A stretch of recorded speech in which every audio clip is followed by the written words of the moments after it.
What's up, gamers? You got TigerChainsaw, and I am back to review Fantasy Zone 2 on the Sega Master System that was released in 1987. My last video, I reviewed Fantasy Zone, the original from 1986, but this is the sequel, and I had this as a kid. But after playing through it recently, I discovered how weird and wacky this plot is. If you thought the first Fantasy Zone was super weird, this one is 10 times more bizarre. Now, if you are a first-time viewer, or if you just haven't yet, make sure you hit that sub button because I've got tons of retro video game reviews on my channel, lots of Master System content, and of course, lots of modern video game content, including reviews. So hit that sub button as it really helps my channel grow. All right, let's jump in to Fantasy Zone 2, The Tears of Opa Opa. Why is Opa Opa crying? Well, we're about to find that out. Sega could not get enough of Opa Opa in the first Fantasy Zone, so they decided to produce a sequel in 1987 for the Master System. Fantasy Zone 2 added warp tiles, larger levels, and hidden secrets.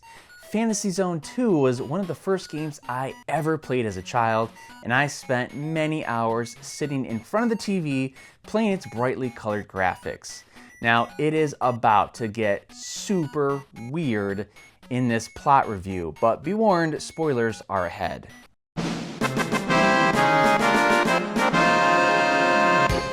As we previously established in my first Fantasy Zone review, Opa Opa is a little spaceship, and in the last game, he defeated his father and saved his Fantasy Zone from the evil army that his father was controlling.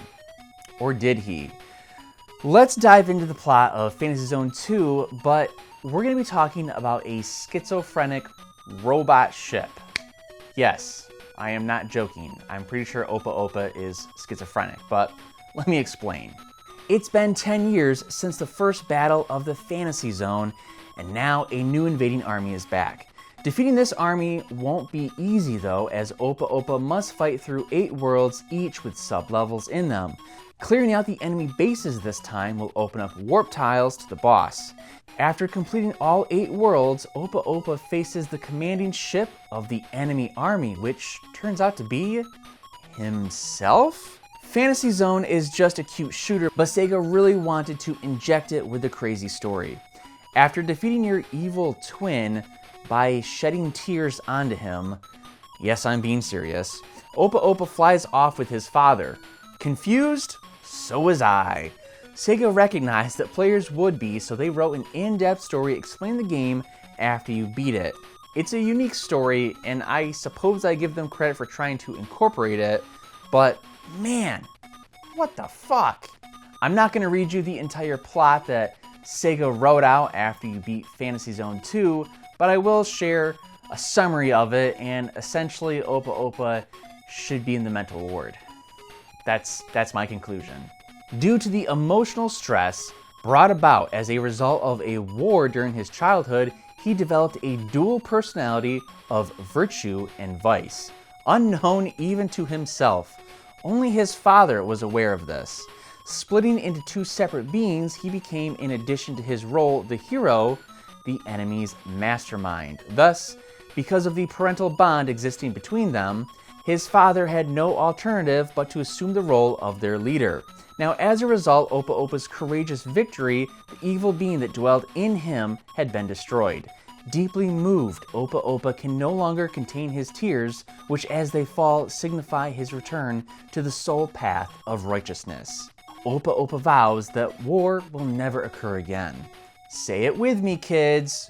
Drugs are bad. So this cute little spaceship you've been playing as has been dealing with some serious emotional and physical stress since a child, resulting in him splitting, yes, quite literally splitting his physical self in half so his evil urges could separate into another version of himself. That evil version led him to attack the Fantasy Zone. Look, I love wild and crazy plots, but I think for this shoot 'em up, a simple, an evil army has invaded the Fantasy Zone would have sufficed.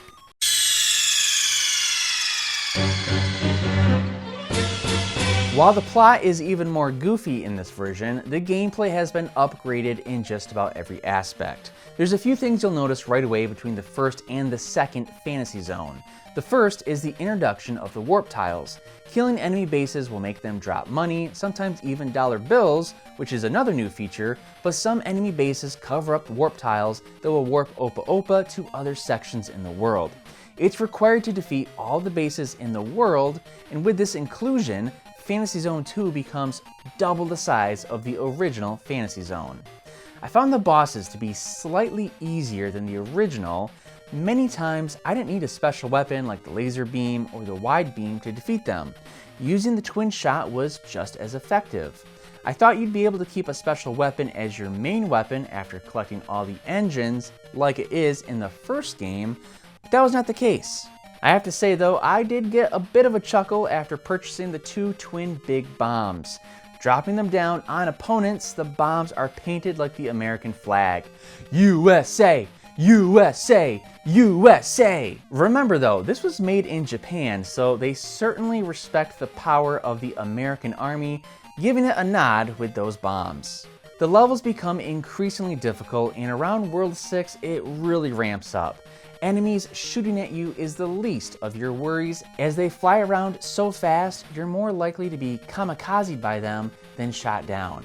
Some enemies are drawn to you like a bug to the light, and they'll constantly fly around you just waiting for you to make a mistake. To help you combat the enemies are cloud shops just like the first game, and you can visit these. These were my safe havens. Some are hidden, so you'll have to shoot them constantly to make them appear. I also found a hidden clock, but I didn't really know what that did. Anyway, let's take a look at all the bosses you'll face in Fantasy Zone 2. Boss number 1, a wooden log that floats backward.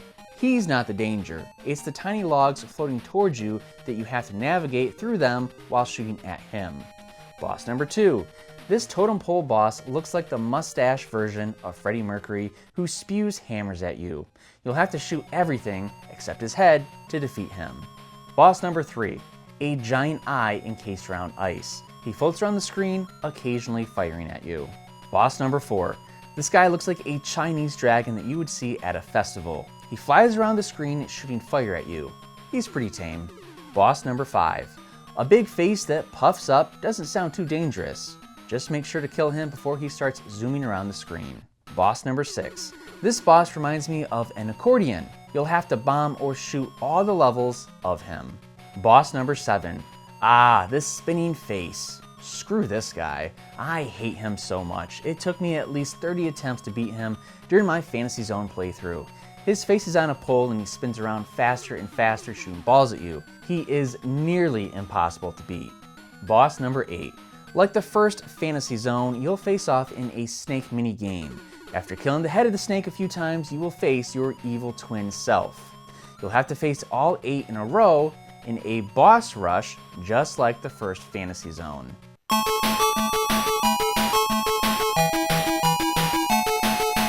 Fantasy Zone 2 adds a few gameplay elements that make the sequel worth playing. The worlds are larger, the enemies tougher, but the story is just too much for me to keep up.